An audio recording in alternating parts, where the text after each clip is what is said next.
Hello दोस्तों, आप सभी को हमारे यूट्यूब चैनल अभिनव क्लास में मोस्ट वेलकम है दोस्तों। तो दोस्तों ये वीडियो है बिहार दरोगा एसआई प्रैक्टिस सेट नंबर आपका 247 प्रैक्टिस सेट है। तो इससे पहले आप लोगों को 246 प्रैक्टिस सेट इस टॉपिक के ऊपर मिल चुका है। आज के वीडियो में जो दोस्तों देखने वाले हैं 50 इंपॉर्टेंट जीके से जीएस जीके और करंट से क्वेश्चन देखेंगे। अच्छा क्वेश्चन होगा। एक क्वेश्चन थोड़ा सा क्वेश्चन का लेवल जो है टफ है और कुछ क्वेश्चन ऐसे हैं जो कि प्रीवियस ईयर दरोगा से उठाया गया है। लेट नहीं करते हुए चलते हैं पहला क्वेश्चन दोस्तों स्क्रीन पे आ चुका है। देवी माता की पूजा संबंधित थी। देखिए देवी माता का पूजा संबंधित थी तो ये सिंधु घाटी सभ्यता के साथ संबंधित थी। किससे? सिंधु घाटी सभ्यता के साथ। बढ़ते हैं 2 नंबर पर। नेक्स्ट यहाँ से क्वेश्चन पूछा गया दोस्तों 2 नंबर में, बौद्ध धर्म निम्न में से किन मतों पर विश्वास करता है? तो बौद्ध धर्म किन मतों पर विश्वास करता है? तो बौद्ध धर्म जो विश्वास करता है दोस्तों, इनमें से आपका जो है और दुखों से भी, ठीक है, ये भी ऑप्शन सही है। लोगों को दुख उनको इच्छाओं के कारण होता है, ये भी बिल्कुल सही है। यदि इच्छाओं पर काबू पा लिया जाए तो निर्माण मिल जाएगा। तो ये तीनों सही हो जाएगा, यानी कि इस क्वेश्चन का जो राइट आंसर होगा ए बी सी तीनों सही होगा। बढ़ते हैं 3 नंबर क्वेश्चन पर। नेक्स्ट यहाँ से क्वेश्चन 3 नंबर का पूछा गया है कि चंद्रगुप्त मौर्य का प्रसिद्ध गुरु चाणक्य निम्नलिखित में से किस विद्या केंद्र से संबंधित था? यहाँ पे पूछा है चंद्रगुप्त मौर्य का प्रसिद्ध गुरु चाणक्य निम्नलिखित में से किस विद्या केंद्र से संबंधित था? तो ये दोस्तों कहाँ से संबंधित था? ये तक्षशिला से संबंधित था। कहाँ से? तक्षशिला से। ए ऑप्शन यहाँ से सही हो जाएगा। नेक्स्ट यहाँ से क्वेश्चन पूछा गया, अच्छा क्वेश्चन है कि निम्न को जोड़ा बनाइए। यहाँ पे आपको जोड़ा बनाया गया।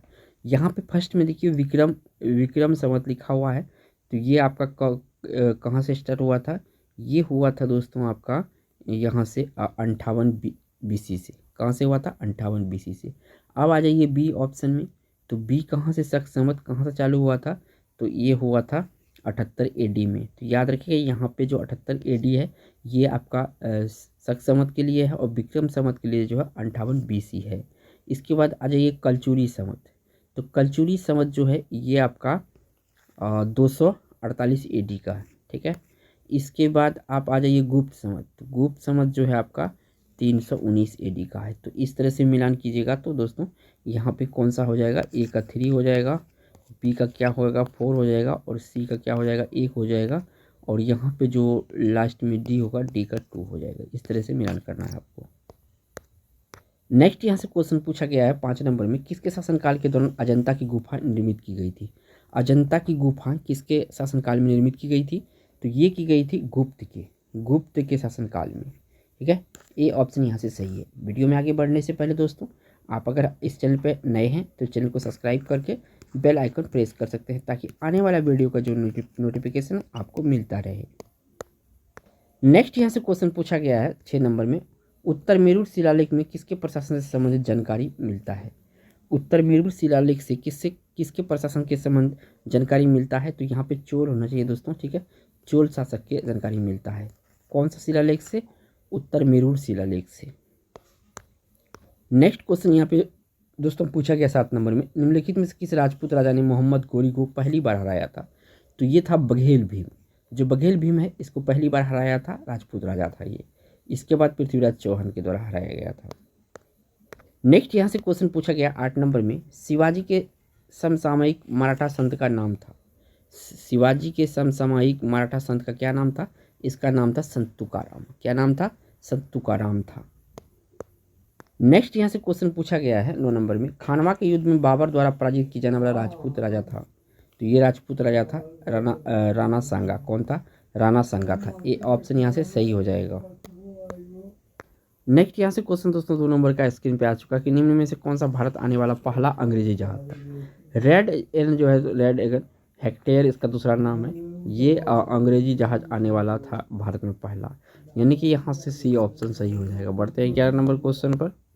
नेक्स्ट यहाँ पे 11 नंबर का क्वेश्चन है पूछा गया, भारत में अंगल फ्रेंच शत्रुता निम्नलिखित में से कौन सी लड़ाई सिद्ध हुई? निर्णायक सिद्ध हुई यहाँ पे होना चाहिए, ठीक है। निर्णायक सिद्ध हुई वांडीवास की लड़ाई जो है अंगल फ्रेंच की शत्रुता का निर्णायक सिद्ध हुआ। नेक्स्ट यहाँ पे 12 नंबर का क्वेश्चन है, इसमें पूछा गया अलीगढ़ में एंग्लो ओरिएंटल कॉलेज की स्थापना किसने की थी? तो अलीगढ़ में एंग्लो ओरिएंटल कॉलेज का स्थापना जो किया गया था सर सैयद अहमद खां के द्वारा किया गया था। किसके द्वारा किया गया था? सर सैयद अहमद खां के द्वारा किया गया था। यहाँ से आपका डी ऑप्शन सही हो जाएगा। नेक्स्ट क्वेश्चन यहाँ से पूछा गया है 13 नंबर में, दक्षिण अफ्रीका में महात्मा गांधी द्वारा प्रकाशित पत्रिका का नाम क्या था? तो महात्मा गांधी द्वारा जो प्रकाशित पत्रिका था और कहाँ पे, दक्षिण अफ्रीका में, ये था इंडियन ओपिनियन। कौन सा पत्रिका था? Indian opinion. बी ऑप्शन यहाँ से सही हो जाएगा। नेक्स्ट यहाँ से क्वेश्चन पूछा गया है 14 नंबर में, भारतीय सिविल सेवा में अर्हता प्राप्त प्रथम भारतीय कौन थे? तो ये थे दोस्तों कौन, एक मिनट, हाँ, ये थे आपका सत्येंद्र नाथ टैगोर। जो सत्येंद्र नाथ टैगोर था प्रथम भारतीय सिविल सेवा में अर्हता प्राप्त था। सी ऑप्शन यहाँ से सही हो जाएगा। नेक्स्ट क्वेश्चन यहाँ से पूछा गया दोस्तों 15 नंबर में, महात्मा गांधी के बारे में निम्नलिखित में से क्या सही नहीं है? तो देखिए, जो सही नहीं है वो चुनना है। गांधी जी शासनों की पवित्रता में विश्वास करते, बिल्कुल सही है।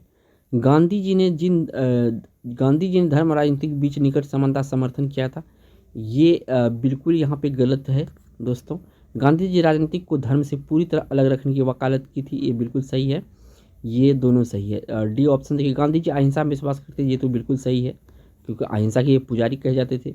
तो इस क्वेश्चन का यहाँ पे राइट आंसर बी ऑप्शन यहाँ से सही हो जाएगा। जो सही है इनमें से वो आपका कौन सा है, तो यहाँ पे देख लीजिए, सही आपका बी ऑप्शन सही होगा। नेक्स्ट यहाँ से क्वेश्चन पूछा गया 16 नंबर में, चीन की ग्रेट वॉल यानी महान दीवार का निर्माण किसने कराया था? तो ये सी हुआंगटी कराया गया था। किसके द्वारा किया गया था? सी हुआंगटी के द्वारा किया गया था। सी ऑप्शन यहाँ से सही है। बढ़ते हैं आपको 17 नंबर क्वेश्चन पर। नेक्स्ट यहाँ पे 17 नंबर का क्वेश्चन है, पूछा गया संविधान के अनुच्छेद 1 में भारत को क्या कहा गया है? तो राज्यों का संघ कहा गया। क्या कहा गया? राज्यों का संघ कहा गया है भारत के संविधान में अनुच्छेद 1 में। नेक्स्ट क्वेश्चन यहाँ से पूछा गया है 18 नंबर में, निम्नलिखित में से कौन भारतीय संविधान के प्रारूप समिति के सदस्य नहीं थे? तो देखिए, जो प्रारूप समिति के सदस्य था पहले उनको छांट लेते हैं। बी आर अम्बेडकर यानी डॉक्टर भीमराव अम्बेडकर, ये तो थे प्रारूप समिति के। आलादी कृष्णा स्वामी, ये भी थे। और गोपालाचारी अयंगर, ये भी थे। तीनों यहाँ पे, ये तीनों जो है ये सदस्य थे किसके? भारतीय संविधान के प्रारूप समिति के। जो डॉक्टर राजेंद्र प्रसाद है ये नहीं थे प्रारूप समिति के सदस्य, तो यहाँ से आपका डी ऑप्शन सही हो जाएगा। नेक्स्ट यहाँ से क्वेश्चन पूछा गया है 19 नंबर में, निम्नलिखित में से कौन सा रीट व्यक्तिगत स्वतंत्रता का बुलवर्क है? व्यक्तिगत स्वतंत्रता का जो बुलवर्क है वो है आपका बंदी प्रत्यक्षीकरण। कौन है? बंदी प्रत्यक्षीकरण जो है व्यक्तिगत रीट की स्वतंत्रता का बुलवर्क है, यानी सी ऑप्शन यहाँ से सही है। बढ़ते हैं आपका 20 नंबर क्वेश्चन पर। नेक्स्ट क्वेश्चन यहाँ से पूछा गया है आपसे 20 नंबर में, यदि लोकसभा का अध्यक्ष त्यागपत्र देना चाहे तो वो अपना त्यागपत्र निम्नलिखित में से किसको संबोधित करेगा? तो ये करेगा उपाध्यक्ष को। किसको करेगा? उपाध्यक्ष को करेगा। नेक्स्ट यहाँ पे क्वेश्चन पूछा गया आपसे, भारत के उपराष्ट्रपति के निर्वाचन से संबंध में कोई भी विवाद कहाँ पे दायर किया जा सकता है, इसका कहना है। तो देखिए, उच्चतम न्यायालय में फाइल किया जा सकता है। कहाँ पे? उच्चतम न्यायालय में ये फाइल किया जा सकता है, उपराष्ट्रपति के निर्वाचन से कोई भी विवाद हो तो। नेक्स्ट यहाँ से क्वेश्चन पूछा गया है 22 नंबर में, भारत के नियंत्रक और महालेखा परीक्षक की रिपोर्ट की समीक्षा करने वाली संसदीय समिति कौन सा है? नियंत्रक और महालेखा परीक्षक की रिपोर्ट की समीक्षा करने वाली कौन सी संस्था है? तो ये संस्था है लोक लेखा समिति। कौन सी संस्था? लोक लेखा समिति, यानी सी ऑप्शन सही है। नेक्स्ट यहाँ पे क्वेश्चन पूछा गया है 23 नंबर में, संविधान का व्याख्या कौन करता है? तो संविधान का जो व्याख्या करता है वो न्यायपालिका होता है। कौन होता है? न्यायपालिका, यानी कि सुप्रीम कोर्ट और जो हाई कोर्ट कहते हैं ये संविधान की व्याख्या करता है। बढ़ते हैं आपका 24 नंबर क्वेश्चन पर। नेक्स्ट यहाँ से क्वेश्चन पूछा गया है 24 में, नेशनल ग्रीन ट्रिब्यूनल किससे संबंधित मामलों को देखता है? नेशनल ग्रीन ट्रिब्यूनल यानी कि एनजीटी, इसको शॉर्ट में क्या कहते हैं? एनजीटी। तो ये किससे संबंधित मामलों को देखता है? तो पर्यावरण संरक्षण और वन संरक्षण जो मामला होता है ये एनजीटी के द्वारा देखा जाता है। नेक्स्ट यहाँ से क्वेश्चन पूछा गया 25 नंबर में, संयुक्त राष्ट्र संघ के सदस्य देशों में विश्व शांति तथा उसकी सुरक्षा का प्राथमिक जिम्मेदारी किसे सौंपी है? तो राष्ट्र संघ के सदस्यों देशों ने विश्व शांति तथा उसकी सुरक्षा की प्राथमिक जिम्मेदारी किसे सौंपी है? तो ये सौंपी गई है किसको? तो ये जो है अंतर्राष्ट्रीय न्यायपीठ को। किसको? अंतर्राष्ट्रीय न्यायपीठ को। एक मिनट थोड़ा सा यहाँ पे ऑप्शन में मिसमैच हो गया, तो यहाँ पे जो है सुरक्षा परिषद होगा, ठीक है ना। यहाँ पे डी, ये सी यहाँ पे होता है, ठीक है ना, सी। तो यहाँ पे सी सुरक्षा परिषद हो जाएगा। सी ऑप्शन इसका सुरक्षा परिषद, याद रखिएगा। बढ़ते हैं आपका 26 नंबर क्वेश्चन। नेक्स्ट यहाँ पे 26 नंबर क्वेश्चन है, इसे पूछा गया निम्नलिखित में से किस शहर कस्बा कौन सा है जो सबसे अधिक अक्षांश पर स्थित है? तो यहाँ पे अगर ऑप्शन को ध्यान से देखेंगे और ज्योग्राफी का मैप का अगर नॉलेज होगा तो इस क्वेश्चन का राइट आंसर होगा पटना। कौन सा होगा? पटना। ए ऑप्शन यहाँ पे सही होगा। नेक्स्ट क्वेश्चन दोस्तों अच्छा क्वेश्चन है, ये मिलान चिन्ह वाला क्वेश्चन आपका लगभग में 3 से 4 क्वेश्चन आता है बिहार दरोगा में। निम्न में से कौन सा मिलान सही नहीं है? तो दार्जिलिंग कहाँ पे? पश्चिम बंगाल में, बिल्कुल सही है। माउंट आबू राजस्थान में है, बिल्कुल सही है। कुडनकनाइल तमिलनाडु में, बिल्कुल सही है। ये शिमला उत्तराखंड में बिल्कुल गलत है, क्योंकि यहाँ पे क्या होगा, तो यहाँ पे होगा हिमाचल प्रदेश यानी HP। तो ऑप्शन जो हमको सही नहीं है वो चुनना था, डी ऑप्शन सही है। नेक्स्ट यहाँ पे 28 नंबर क्वेश्चन है, इसे पूछा गया लक्षद्वीप में कितने द्वीप समूह है? देखिए लक्षद्वीप में जो टोटल द्वीप समूह है ये आपका 36, कितना है? 36 है। तो यहाँ पे सी ऑप्शन सही होगा, 36। नेक्स्ट क्वेश्चन यहाँ से पूछा गया है 29 नंबर में, पेट्रोलॉजी किसका अध्ययन है? जो पेट्रोलॉजी होता है किसका अध्ययन से संबंधित है? तो पेट्रोलॉजी आपका चट्टानों के अध्ययन से संबंधित यानी रॉक से संबंधित है ये, ठीक है। तो यहाँ पे आपका सी ऑप्शन सही हो जाएगा। नेक्स्ट यहाँ से क्वेश्चन पूछा गया 30 नंबर में, चेन्नई को दक्षिण पश्चिमी मानसून से अन्य स्थानों की अपेक्षा कम वर्षा मिलती है। क्यों कम वर्षा मिलती है? तो इसका जो कारण है ये दोस्तों, मानसून कोरोमंडल तट के समांतर चलते हैं, चेन्नई बहुत गर्म है और नमी को संग्रहित नहीं होने देता है, वे अपतट पवने हैं। तो यहाँ पे तीनों सही हो जाएगा, है ना।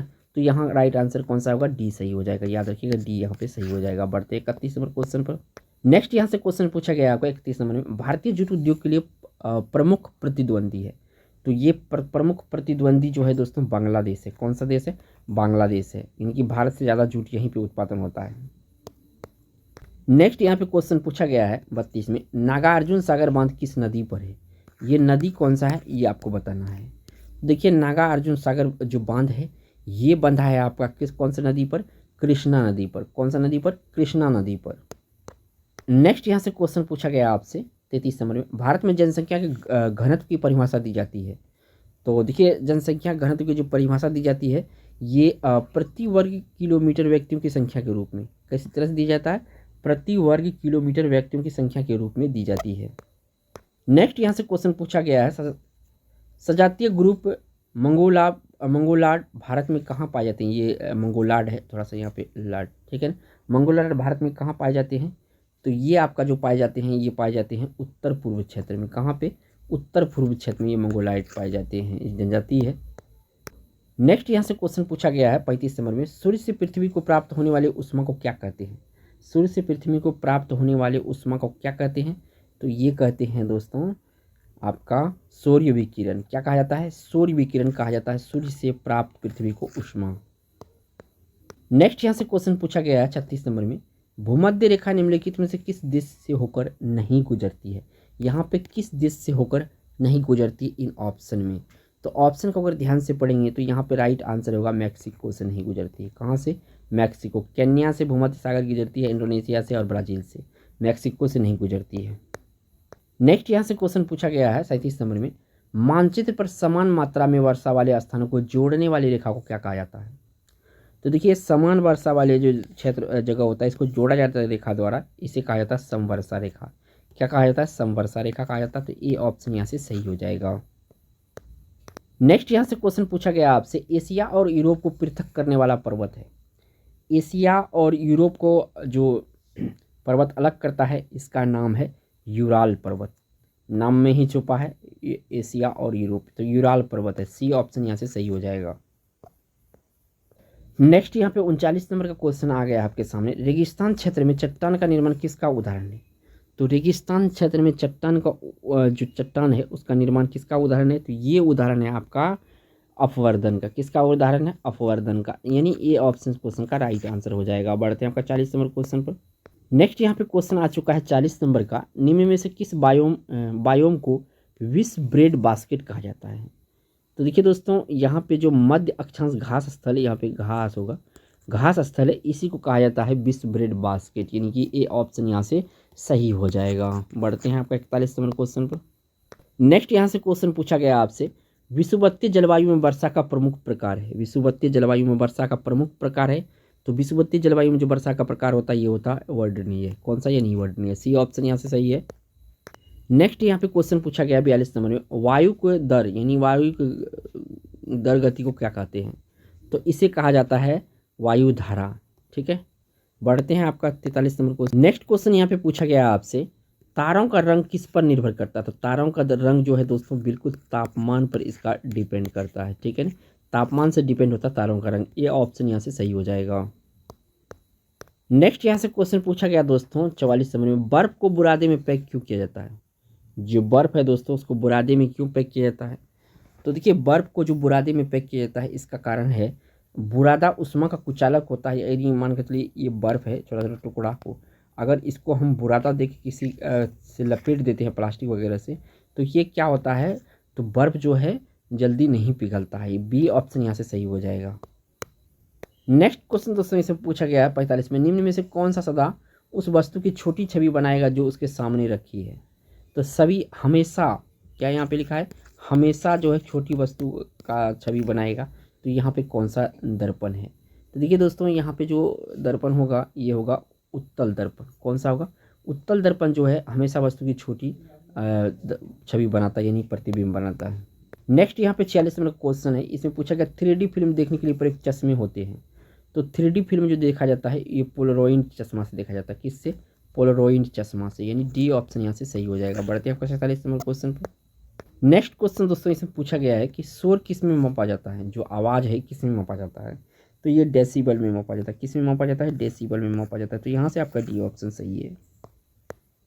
नेक्स्ट यहाँ से क्वेश्चन पूछा गया है आपके 48 में, MRI मशीन निम्न में से किसका प्रयोग किया जाता है? जो MRI मशीन है इसमें किसका प्रयोग किया जाता है? तो MRI मशीन में दोस्तों जो प्रयोग किया जाता है ये चुंबकीय तरंग का प्रयोग किया जाता है। किसका? MRI जो है इसमें जो है आपका चुंबकीय तरंग का प्रयोग किया जाता है। नेक्स्ट यहाँ पे 49 नंबर का क्वेश्चन है कि तुल्यकारी उपग्रह परिक्रमा की अवधि होती है। जो तुल्यकारी उपग्रह होता है उसमें जो परिक्रमा की अवधि होता है ये होता है 24 घंटे। कितना घंटे? 24 आवर या 24 घंटे, यानी कि सी ऑप्शन सही है। बढ़ते हैं इस वीडियो का लास्ट क्वेश्चन पर। नेक्स्ट यहाँ से क्वेश्चन पूछा गया दोस्तों कि उपकरणों को किससे घेर कर उन्हें बाह्य चुंबकीय प्रभावों से बचाया जा सकता है? उपकरणों को किससे घेर कर उनके बाह्य चुंबकीय प्रभावों से बचाया जा सकता है? तो ये देखिए रबड़ का सील करके। किससे? रबड़ का सील करके। दोस्तों अगर इस चैनल पे पहली बार आए हैं तो चैनल को जरूर सब्सक्राइब कर लीजिएगा, और वीडियो पसंद आ गया तो एक लाइक ज़रूर कीजिएगा दोस्त। थैंक्स।